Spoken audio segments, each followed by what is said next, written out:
ಅದು ಆಗ್ತಾನೆ ಇರ್ತದೆ. ಕೆಲವೊಂದಿಷ್ಟು ಜನಕ್ಕೆ ಸಚಿವ ಸಂಪುಟ ಸೇರ್ಬೇಕು ಅನ್ನೋ ಆಸೆ ಇದೆ ಸರ್. ಯಾವಾಗ ತಪ್ಪೇನಿದೆ? ಸೇರ್ಬಾರ್ದತ್ತೆ ಎಲ್ಲಿದೆ? ಅವಧಿ ಮುಗಿತಾ ಏನು ಫಲಿತಾಂಶ ಆದ ನಂತರ ಬರ್ತೇನೆ ಸರ್, ಉಪ ಚುನಾವಣೆ ಫಲಿತಾಂಶ ಆದ ನಂತರ? ಅದು ಮೇಲ್ನವ್ರಿಗೆ ಬಿಟ್ಟಿದ್ದು. ಪಾಪ ಎಲ್ಲರಿಗೂ ಆಸೆ ಇರ್ತದೆ. ನಾನು 20 ವರ್ಷ ಕಾಯ್ದಿದ್ದೀನಿ ಹಾಗೆ.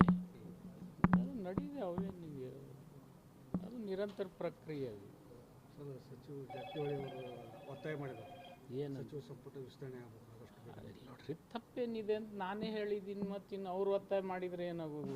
MLAಗಳು ಒತ್ತಾಯ ಮಾಡಿದ್ರಲ್ವಾ? ನೀವು ಒತ್ತಾಯ ಮಾಡ್ತಾರೆ? ನಾನು ಯಾಕೆ ಒತ್ತಾಯ ಮಾಡಲ್ರಿ? ಮಾಡೋರು ಮಾಡಲೇಬೇಕಲ್ಲ.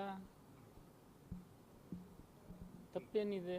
ಹಳಬರನ್ನ ಬಿಟ್ಟು ಅದು ಏನು ನಿರ್ಣಯ ಹೈಕಮಾಂಡ್ ತಗೊಳ್ತದೆ ಅದು ಮುಂದಿಂದು. ಸರ್, ಈ ದಾವಣಗೆರೆ ಚುನಾವಣೆಯೊಳಗೆ ಅಲ್ಪಸಂಖ್ಯಾತರು ಷಡ್ಯಂತ್ರ ಮಾಡಿದ್ದಾರೆ ಅಂತೇಳಿ ಹಿರಿಯ ಪಕ್ಷದ ಮುಖಂಡರು ಆರೋಪ ಮಾಡ್ತಾರೆ. ಅದು ನನಗೆ ಗೊತ್ತಿಲ್ಲ, ಯಾಕಂದ್ರೆ ನಾನು ದಾವಣಗೆರೆಗೆ ಹೋಗಿಲ್ಲ. ಬಾಗಲಕೋಟೆದು ಏನಾರು ಇದ್ದರೆ ಕೇಳ್ರಿ, ನಾನು ಹೇಳ್ತೀನಿ. ರಿಸಲ್ಟ್ ನಮ್ದು ಆಗ್ತದಂತ ನಾನು ಹೇಳಿದ್ದೀನಲ್ಲ. ದಾವಣಗೆರೆನೂ ಆಗ್ತದಂತ ನಮ್ಮ ಪಕ್ಷದ ಮೂಲಗಳೇ ಹೇಳ್ತಾ ಇದ್ದಾವೆ. ಎರಡೂ ಗೆಲ್ತೀವಿ ನಾವು. ಸರ್, ರಾಜ್ಯಪಾಲರು EVM ಬಳಕೆ ಮಾಡಿದಂತೆ ಕಾನೂನು ಮಾಡಿದ್ದಾರೆ. ಅದು ಇನ್ನೂ ಅಲ್ಲಿ ಬಿದ್ದದ ಅವ್ರ ಬಲ್ಲಿ.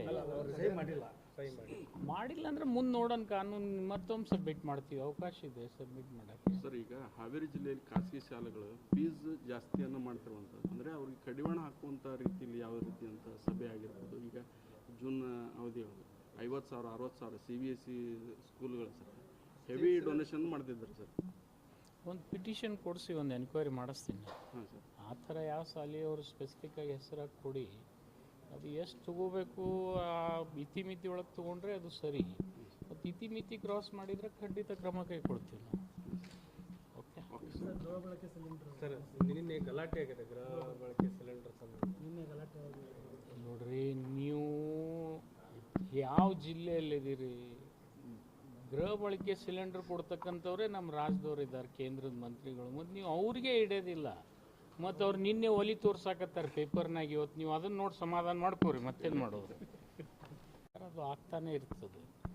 ಕೆಲವೊಂದಿಷ್ಟು ಜನಕ್ಕೆ ಸಚಿವ ಸಂಪುಟ ಸೇರ್ಬೇಕು ಅನ್ನೋ ಆಸೆ ಇದೆ ಸರ್. ಯಾವಾಗ? ತಪ್ಪೇನಿದೆ? ಸೇರ್ಬಾರ್ದತ್ತೆ ಎಲ್ಲಿದೆ? ಅವಧಿ ಮುಗಿತಾ ಏನು ಫಲಿತಾಂಶ ಆದ ನಂತರ ಬರ್ತೇನೆ ಸರ್, ಉಪ ಚುನಾವಣೆ ಫಲಿತಾಂಶ ಆದ ನಂತರ? ಅದು ಮೇಲ್ನವ್ರಿಗೆ ಬಿಟ್ಟಿದ್ದು. ಪಾಪ ಎಲ್ಲರಿಗೂ ಆಸೆ ಇರ್ತದೆ. ನಾನು 20 ವರ್ಷ ಕಾಯ್ದಿದ್ದೀನಿ ಹಾಗೆ. ಅದು ನಡೀದೆ, ಅವೇನಿದೆ, ಅದು ನಿರಂತರ ಪ್ರಕ್ರಿಯೆ. ಅದು ಸರ್, ಸಚಿವ ಜಾರಕಿಹೊಳಿ ಅವರು ಒತ್ತಾಯ ಮಾಡಿದ್ದಾರೆ, ಏನು ಸಚಿವ ಸಂಪುಟ ವಿಸ್ತರಣೆ ಆಗಬೇಕು ನೋಡ್ರಿ, ತಪ್ಪೇನಿದೆ ಅಂತ ನಾನೇ ಹೇಳಿದ್ದೀನಿ. ಮತ್ತು ಇನ್ನು ಅವ್ರು ಒತ್ತಾಯ ಮಾಡಿದರೆ ಏನಾಗೋದು? MLAಗಳು ಒತ್ತಾಯ ಮಾಡಿದ್ರಲ್ವಾ? ನೀವು ಒತ್ತಾಯ ಮಾಡ್ತಾರೆ? ನಾನು ಯಾಕೆ ಒತ್ತಾಯ ಮಾಡಲ್ರಿ? ಮಾಡೋರು ಮಾಡಲೇಬೇಕಲ್ಲ. ತಪ್ಪೇನಿದೆ? ಹಳಬರನ್ನ ಬಿಟ್ಟು ಅದು ಏನು ನಿರ್ಣಯ ಹೈಕಮಾಂಡ್ ತಗೊಳ್ತದೆ ಅದು ಮುಂದಿಂದು. ಸರ್, ಈ ದಾವಣಗೆರೆ ಚುನಾವಣೆಯೊಳಗೆ ಅಲ್ಪಸಂಖ್ಯಾತರು ಷಡ್ಯಂತ್ರ ಮಾಡಿದ್ದಾರೆ ಅಂತೇಳಿ ಹಿರಿಯ ಪಕ್ಷದ ಮುಖಂಡರು ಆರೋಪ ಮಾಡ್ತಾರೆ. ಅದು ನನಗೆ ಗೊತ್ತಿಲ್ಲ, ಯಾಕಂದ್ರೆ ನಾನು ದಾವಣಗೆರೆಗೆ ಹೋಗಿಲ್ಲ. ಬಾಗಲಕೋಟೆದು ಏನಾರು ಇದ್ದರೆ ಕೇಳ್ರಿ, ನಾನು ಹೇಳ್ತೀನಿ.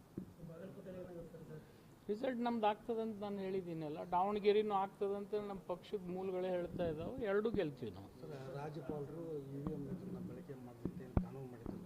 ಅದು ಇನ್ನೂ ಅಲ್ಲಿ ಬಿದ್ದದ ಅವ್ರ ಬಲ್ಲಿ. ಸಹಿ ಮಾಡಿಲ್ಲ ಅಂದ್ರೆ ಮುಂದೆ ನೋಡೋಣ. ಕಾನೂನು ಮತ್ತೊಮ್ಮೆ ಸಬ್ಮಿಟ್ ಮಾಡ್ತೀವಿ, ಅವಕಾಶ ಇದೆ ಸಬ್ಮಿಟ್ ಮಾಡೋಕ್ಕೆ. ಸರ್, ಈಗ ಹಾವೇರಿ ಜಿಲ್ಲೆಯಲ್ಲಿ ಖಾಸಗಿ ಶಾಲೆಗಳು ಫೀಸ್ ಜಾಸ್ತಿಯನ್ನು ಮಾಡ್ತಿರುವಂಥದ್ದು, ಅಂದರೆ ಅವ್ರಿಗೆ ಕಡಿವಾಣ ಹಾಕುವಂಥ ರೀತಿಯಲ್ಲಿ ಯಾವ ರೀತಿ ಅಂತ ಸಭೆ ಆಗಿರ್ಬೋದು. ಈಗ ಜೂನ್ ಅವಧಿಯೊಳಗೆ 50,000 60,000 CBSE ಸ್ಕೂಲ್ಗಳು ಸರ್ ಹೆವಿ ಡೊನೇಷನ್ ಮಾಡ್ತಿದ್ದಾರೆ ಸರ್.